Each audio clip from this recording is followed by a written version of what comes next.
right, welcome back, guys. We are cruising along in chapter 2 here. So we are in chapter 2, section 2. We are working through today properties from algebra. So hopefully some of the work we do today looks a little familiar to you from algebra class.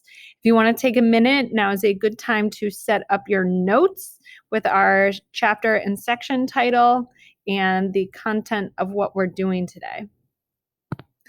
My first question for you before we move forward is to write the converse of this statement. If a number is divisible by 3, then the number is odd. Converse, remember, is when you flip the order of the hypothesis and the conclusion. So here our converse would say if a number is odd, then, remember we're in our if-then format, then the number is divisible by 3. And my next question is for you to come up with a counterexample. So remember, a counterexample is something that disproves our statement, and we only need one. So my counterexample is going to be 7 because it is true that it is odd, but it is not divisible by 3. So whatever number you chose should be an odd number, but it's not divisible by 3.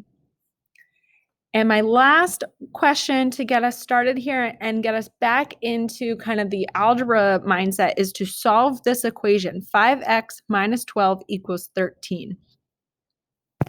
Your first step is to add 12 to both sides, which would leave you with 5x equals 25, and then hopefully you divide it by 5 for a final answer of x equals 5. And what we're going to talk about today is all the rules that say we're allowed to do those things. So a big part of geometry is, I think I told you in class, it's all about justifying your work. Why are we allowed to do that? So let's do one more equation to get us started here. I have 5x minus 18 equals 3x plus 2. So I chose as my first step to subtract 3x on both sides, and then I am going to add 18 on both sides also. And when I get to my last step, I'm dividing by 2 for a final answer of x equals 10. Now, there's different ways you could solve this, so if you went about it a little different, that's fine, but we should have all still gotten to the same answer of x equals 10.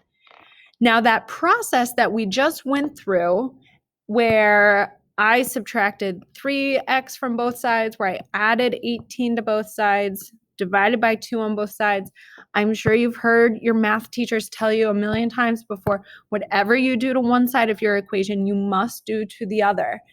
And that's because what we're really doing when we solve our equations like that is we're working through our algebraic properties of equality. So everything that keeps our equations balanced and equal on both sides is a property of equality. So when we're solving the equations, what we're doing is working and using these 4 properties here, the addition property, subtraction, multiplication, division. And all of those rules, what they say is if you add one thing to one side of an equation and add it to the other side, you still have a balanced equation. So you're doing something, you're doing some sort of operation to both sides of your equation.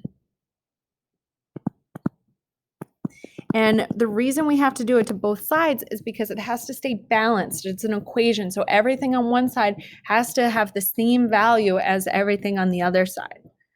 We also have some other familiar properties we've heard of before, the distributive property, and perhaps you've seen substitution before. The substitution property just says that if 2 things are equal, we can interchange them in an equation. So this is like making a switch in an equation. Our reflexive property says that something is always equal to itself. And sometimes we need to state that before we can add something to both sides of our equation. Moving down my list here a little bit, the symmetric property of equality says that if A equals B, then B equals A. This is kind of like a mirror or a flip. Okay. So if you ever want to switch the order of your equation, the symmetric property is what allows you to do that. And the last one, and this one is maybe the newest one, it's called the transitive property. And this one is going to come up a lot in this class.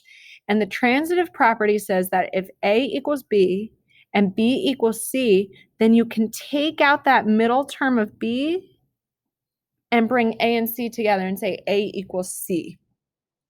So you're kind of eliminating a middleman with the transitive property.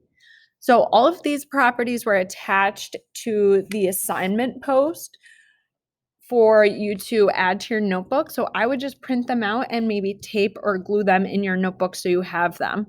And we are going to use these in doing a proof.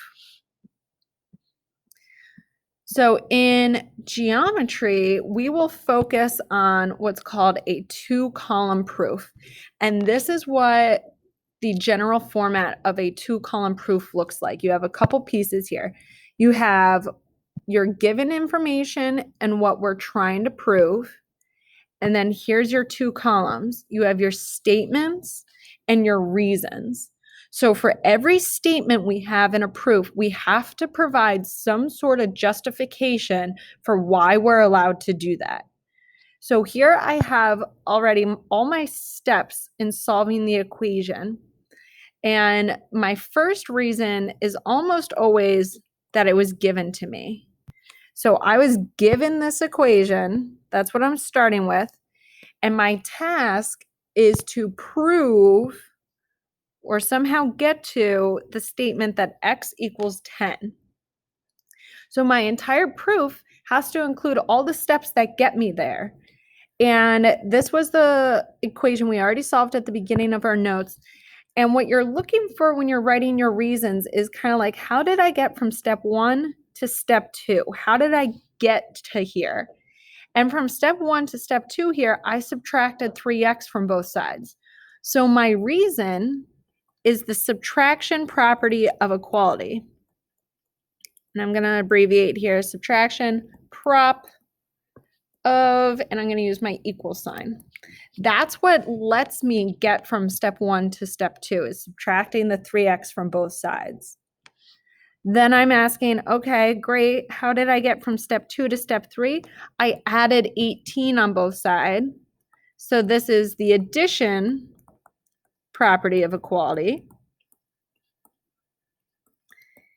And my last step, remember, was to divide by 2, and that's what gets me to my final answer of x equals 10. So that is my division property.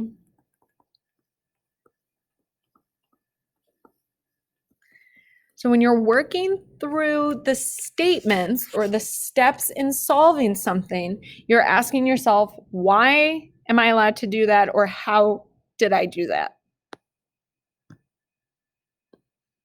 So here's my next set of equations. Just think about justifying your steps. So I'm starting with 2x minus 3 equals 2/3. I'll tell you, this is given to you. This is what we're starting with. But you have to answer, how did I get from step 1 to step 2? What operations are taking place here? I multiplied both sides of my equation by 3 so that I would get rid of that denominator. So you could write multiplication property of equality. And then how did we get from step 2 to step 3? Well, we added 9 to both sides. Now I'm going to really abbreviate and just say addition of equality. And my last step, hopefully you're looking ahead a little bit. You're saying, well, the last step is dividing by 6, which means my justification is the division property of equality. And again, the point of the proof is to justify why we're allowed to do everything. So I'm going to set you up here for your first 2-column proof by yourself. And I'm going to get you set up a little bit. You might be given a statement that looks like this. It'll say, prove that if 3 times x minus 2 equals 9, then x equals 5. This is one of those conditional statements we talked about in class. And your hypothesis, the if part, that will change into what's given to you. So your hypothesis is given. You need to prove the conclusion. So I've given you the statements. You come up with the reasons for this proof. So my first one was given to me. And again, this is almost always the first thing you start with is your given information because that's what you're working from.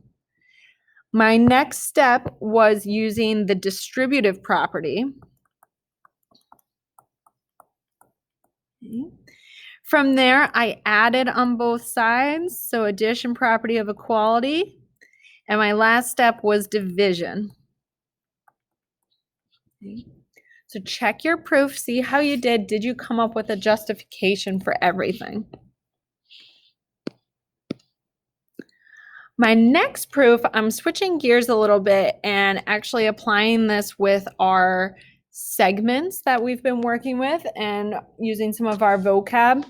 So I have this segment CD, the length of which is measured with 3y minus 9. And I have my second segment EF, and that's equal to 15.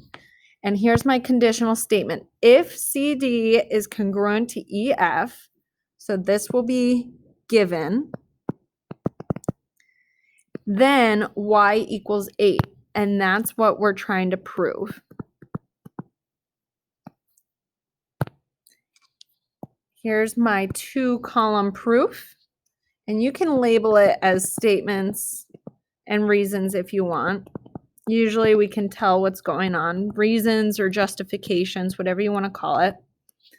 And my step number 1 is given to me. Now from step 1 to step 2, nothing has changed except I switched from talking about the actual segment to the length of the segment. And that I'm allowed to do just by definition of congruent. If 2 things are congruent, they have equal lengths. So I can switch from a congruent symbol to an equal sign, which is basically how I set up my equation. So then instead of writing CD and EF, I'm taking out those segment names and replacing it with what the lengths are equal to.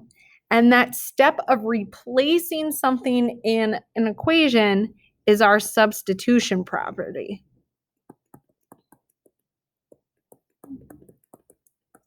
Okay.